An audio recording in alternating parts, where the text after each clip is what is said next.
उन्होंने कहा वर्ल्ड का नक्शा लीजिए, वर्ल्ड मैप लीजिए, दो अलग अलग जगह की। हजरत मैंने ये होमवर्क किया था और मैंने मिडिल ईस्ट का एक नक्शा लिया और यूरोप का एक नक्शा लिया, ये मजहबी इलाका और ये लिबरल और एथीस्ट इलाका।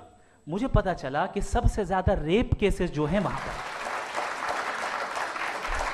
मुझे ये पता चला यूएन की रिपोर्ट के मुताबिक, मैं ये अपने घर से नहीं लेके आ रहा, कि जो वर्किंग वुमेन है यूरोपियन कंट्रीज में, उसमें 81% वुमेन सेक्सुअल हैरेसमेंट का वर्क में शुमार हो रही है। ये मिडिल ईस्ट में नहीं हो रहा है, वो मजहबी लोग हैं इसलिए नहीं हो रहा है।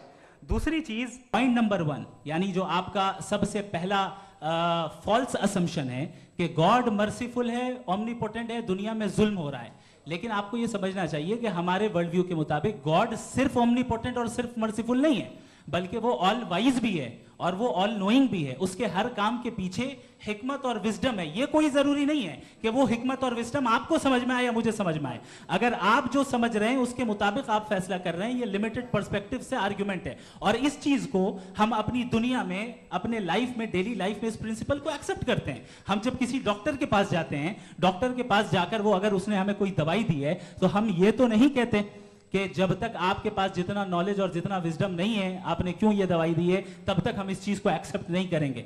नहीं कहते, हम उसकी अथॉरिटी को तस्लीम करते हैं। क्यों? क्योंकि उसकी हम जानते हैं कि वो नॉलेजेबल है, वो विजडम वाला है, हमसे ज्यादा नॉलेज और हमसे ज्यादा विजडम है। बताएं सर। एक फॉल्स असम्पशन मैंने बता दिया।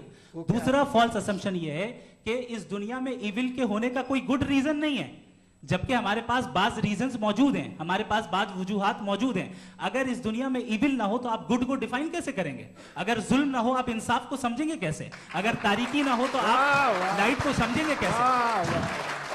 बहुत अच्छे। अभी और सुन लें।